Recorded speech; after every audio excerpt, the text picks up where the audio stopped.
ஐயா, அந்த மாதிரி கீழடியோட ஆய்வு முடிவுகளை மத்திய அரசு ஏத்துக்கிட்டு அறிவியல் பூர்வமா ஆதாரங்கள் வேணும்னு கேக்குறாங்க. மத்திய அரசு தொடர்ந்து தமிழ்நாட்டை இது போன்ற தமிழ் கலாச்சாரங்களை ஏற்றுக்கொள்ள மறுக்கிறாங்க. அந்த காலத்துல இருந்து அண்ணா என்ன தெரியுமா, தெற்கு தேய்கிறது வடக்கு வாழ்கிறது என்று சொன்னார். அது திராவிட நாடகம் தொடர்ந்து எழுதுவார். இப்போ எனக்கு கூட படிக்கணும்னு ஆசை வேணும், நேரம் இல்லை.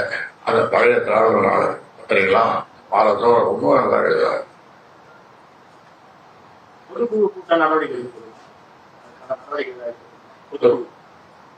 பொதுக்குழு கூட்டம் தேர்தல் நெருங்கிற சமயத்துல பொதுக்குழு கூட்டி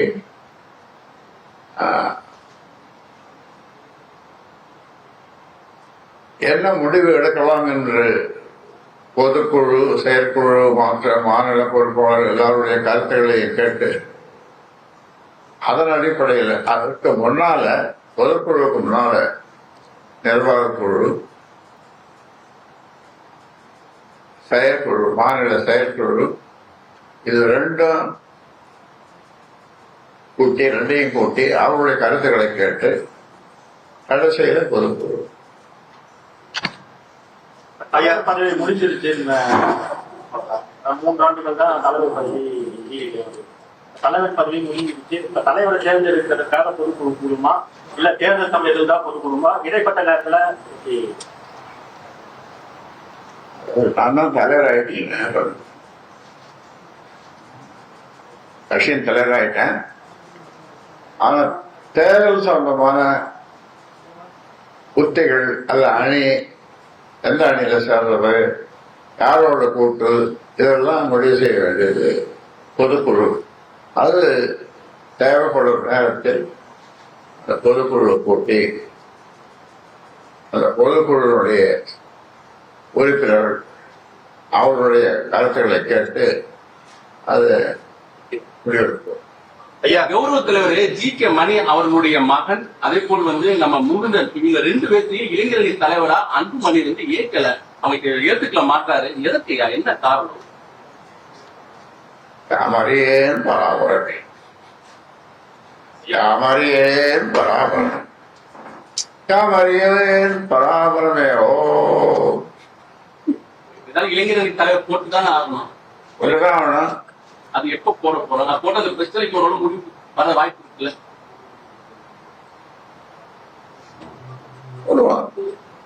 இந்த பொது, நீங்க சொல்றீங்க பொதுக்குழு எப்ப கொடுக்கணுங்க, அந்த பொதுக்குழு கொடுக்கும்போது அதுல கூட அறிவிப்போம். அதுவே அறிவிப்போம், இல்லைன்னா அதுக்கு முன்னால தேவைப்படி அறிவிப்போம்.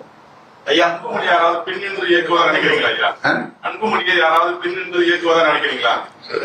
அன்புமணியை யாராவது பின்னின்று இயக்குகிறார்களா அப்படின்னு நினைக்கிறீங்களா? நீங்க எப்படி நினைக்கிறீங்க? பத்திரிகையாளர் நீங்க எதை வேணாலும் ஃப்ரீயா சொல்ல முடியும்,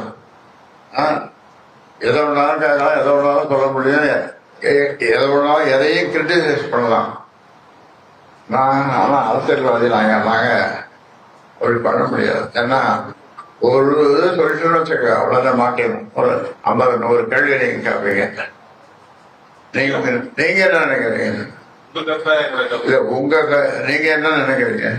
ஐயா, என்னன்னா உங்களுக்கு பிறகு இயல்பாகவே அன்புமணி தான் தலைவர் அப்படிங்கிற அந்த நிலையில ஏன் அன்புமணி தலைவர் பதவிக்கு மல்லுக்கட்டம் இல்ல, அவர் நல்ல பொறுப்பு கொடுத்துருக்காங்க. செயல் தலைவர், எல்லா பொறுப்போட சிறந்தது செயல் தலைவர். ஒரு கட்சியினுடைய வளர்ச்சிக்கு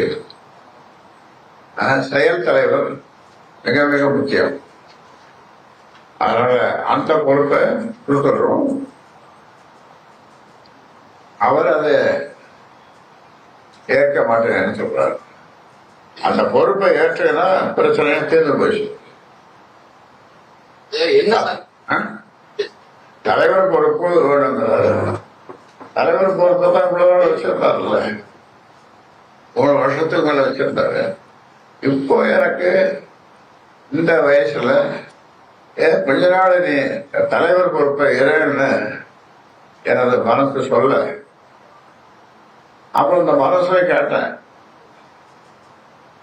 மனசு சொல்லிச்சு, 96,000 கிராமங்களுக்கு போய் இரவு பகல் என்று பாராமல் காடு மழை என்று பார்க்காமல் உணவை பற்றி கவலைப்படாமல் கையோ கூழோ மக்கள் கொடுக்குற அதெல்லாம் குடிச்சு அவர்கள் எனக்கு வெற்றி திலகமிட்டு ஆரத்தி எடுத்து கடைசியில் அந்த ஆரத்தி தட்டில் ₹1 நாணயத்தை கொடுத்து, ஐயா, அப்போ டாக்டர் தான் சொல்லுவாங்க, ஐயா இதை வச்சுக்கோங்க, ஆனால் சொன்னாலும் கேட்க மாட்டாங்க.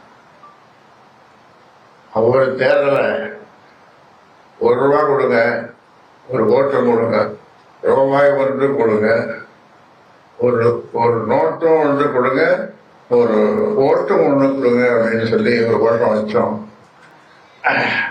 அந்த வகையில் இப்படி பல்வேறு காலகட்டங்களில் பல்வேறு சோதனைகளை எல்லாம் தாங்கி ஏச்சு பேச்சு விமர்சனங்கள்